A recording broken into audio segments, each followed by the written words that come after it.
سيدنا ومولانا محمد بارك وسلم صلاة وسلام عليك يا رسول الله صلی اللہ علیہ وسلم۔ سورہ یونس کی چند آیات ہیں اور ان کا ترجمہ و تفسیر ہے۔ بسم اللہ الرحمن الرحیم۔ وَلَقَدْ بَوَّأْنَا بَنِي إِسْرَائِيلَ مُبَوَّءَ صِدْقٍ وَرَزَقْنَاهُم مِّنَ الطَّيِّبَاتِ فَمَا اخْتَلَفُوا حَتَّىٰ جَاءَهُمُ الْعِلْمُ۔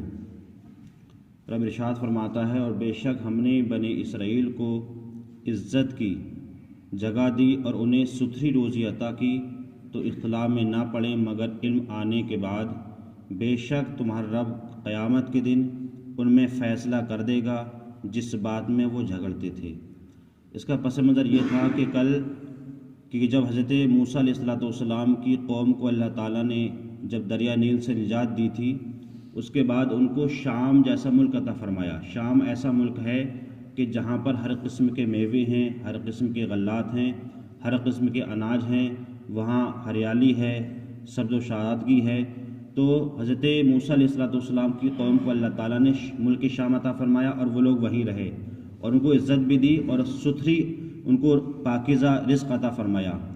تو وہ کچھ لوگ اس میں سے اختلاف میں پڑ گئے۔ اختلاف یہ تھا کہ جب حضرت موسیٰ علیہ السلام پر جو کتاب توریت جو نازل ہوئی تھی، جو آسمانی کتاب ہے، تو اس میں حضرت موسیٰ علیہ السلام کی کچھ صفات تھیں، مطلب آپ کی تعریف، آپ کی توصیف، آپ کے معجزے تھے۔ تو کچھ لوگ حسد کی بنا پر جو ہے ان معجزات کو دیکھ کر کے اور آپ کی توصیف کو دیکھ کر کے جو ہے وہ اختلاف میں پڑ گئے۔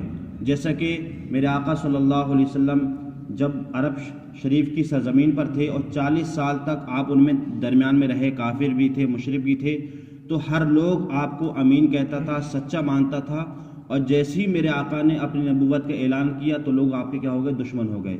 کیونکہ آج بھی اس زمانے کچھ لوگ ایسے ہیں کہ اللہ تعالیٰ کسی کو کوئی عہدہ عطا فرماتا ہے تو کچھ لوگ حسد اور کینے کی وجہ سے اس کے دشمن ہو جاتے ہیں۔ تو ایسی 40 سال تک تو حضور سے محبت کرتے تھے، لیکن 40 سال کے بعد جیسی میرے آقا نے اپنی نبوت کا اعلان فرمایا اور اللہ تعالیٰ نے معجزے عطا فرمائے، ویسے کچھ لوگ کیا ہو گئے؟ آپ کے منکر ہو گئے اور آپ سے کیا حسد کرنے لگے۔ تو وہی قرآن فرماتا ہے کہ پہلے تو انہیں سب ایک تھے، لیکن علم آنے کے بعد، علم سے مراد کیا ہے؟ توریت آنے کے بعد کیا ہے؟ ان کے آپس میں علم اختلاف ہو گیا۔ تو بے شک اللہ تعالیٰ قیامت کے دن ان میں فیصلہ فرما دے گا کہ جس بات میں وہ جھگڑتے تھے، مطلب کس بات میں جھگڑتے تھے؟ کہ میرے آقا صلی اللہ علیہ وسلم جس قرآن کو یا حضرت موسیٰ پر جو توریت اتری وہ حق ہے، یا تم جس کو مانتے تھے وہ حق ہے۔ اور فیصلہ اللہ تعالیٰ ایسا فرمائے گا کہ جو اہل ایمان ہوں گے ان کو جنت عطا فرمائے گا، اور جو اہل مشرک یا اہل کفر ہوں گے ان کو جہنم عطا فرمائے گا۔ یہ اللہ تعالیٰ کا فیصلہ ہوگا۔ اس کے بعد اللہ فرماتا ہے کہ فَإِن كُنْتَ فِي شَكٍّ مِّمَّا أَنزَلْنَا إِلَيْكَ فَاسْأَلِ الَّذِينَ يَقْرَؤُونَ الْكِتَابَ مِنْ قَبْلِكَ لَقَدْ جَاءَكَ الْحَقُّ مِنْ رَبِّكَ فَلَا تَكُونَنَّ مِنَ الْمُمْتَرِينَ۔ اور اے سننے والے، اگر تجھے کچھ شبہ ہو، مطلب کچھ شک و شبہ ہو کہ اس میں جو ہم نے تیری طرف اتارا، مطلب جو قرآن مجید نازل ہوا یا کتاب توریت نازل ہوئی، اگر تجھے اس میں کچھ شک ہو کہ یہ آیا آسمانی کتاب ہے یا نہیں ہے، یا انسان نے اپنی طرف سے گڑھ لی ہے، تو فرماتا ہے کہ تو ان سے پوچھ دیکھ جو تجھ سے پہلے کتاب پڑھنے والے ہیں۔ مطلب یہ ہے کہ اگر تجھے قرآن میں شک ہے تو ان لوگوں سے پوچھ جنہوں نے توریت کو پڑھا، جنہوں نے زبور کو پڑھا، جنہوں نے انجیل کو پڑھا، یا آسمانی کتابیں ہیں، ان سے پڑھ، تب تجھے معلوم ہوگا۔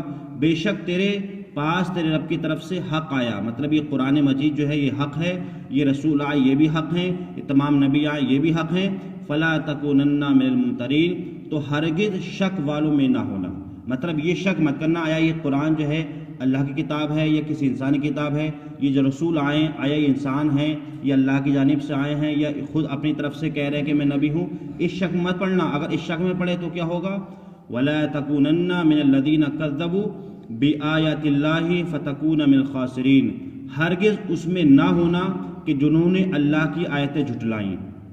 اللہ کی آیتوں سے مراد ہے قرآن مقدس کو، مطلب قرآن مقدس کے بارے میں عرب کے کافروں مشرکوں نے یہ کہا تھا کہ یہ قرآن جو ہے وہ آسمانی کتاب نہیں ہے، بلکہ محمد صلی اللہ علیہ وسلم نے پہلے کے واقعات خود اپنی طرف سے گڑھ لیے ہیں۔ تو وہی قرآن فرماتا کہ ہرگز اس میں سے نہ ہونا کہ جنہوں نے اللہ کی آیتوں کو یعنی قرآن کو جھٹلایا فتکون من الخاسرین، تو خسارے والوں میں سے ہو جاؤ گے۔ مطلب خسارے والے وہ ہیں کہ جن کا نہ دنیا میں جو ہے کوئی خسارہ، نہ دنیا میں کامیاب ہوتے ہیں اور نہ ہی وہ آخرت میں کامیاب ہوتے ہیں۔ اس لیے ہمیں کیا کرنا ہے؟ ان الذین حقت علیہم کلمات ربک لا یؤمنون، بے شک وہ جن پر تیرے رب کی بات ٹھیک پڑ چکی ہے وہ ایمان نہیں لائیں گے۔ مطلب جن کے دل جو ہے وہ کفر و مشرک کی وجہ سے مہر لگ گئی ہے، وہ کبھی بھی ایمان نہیں لائیں گے۔ وَلَوْ جَاءَتْهُمُ الْكُلُّ آيَاتٍ حَتَّى يَرَوُا الْعَذَابَ الْأَلِيمَ، اگرچہ سب نشانیاں ان کے پاس آئیں جب تک وہ دردناک عذاب نہ دیکھ لیں۔ جیسا ہوا ابو جہل نے، دوسرے کفار و مشرکین نے حضور کے معجزات بھی دیکھے، حضور کی ہر چیز دیکھی، لیکن اس کے بعد بھی وہ ایمان نہیں لائے، کیونکہ ان کے دل جو ہے وہ گمراہ کی وجہ سے کیا ہے، بالکل مسرف ہو چکے تھے۔ اللہ تعالی ہمیں اور آپ کو صحیح طریقے سے قرآن میں سمجھنے کی اور اس پر عمل کرنے کی توفیق عطا فرمائے۔ اللہم صلی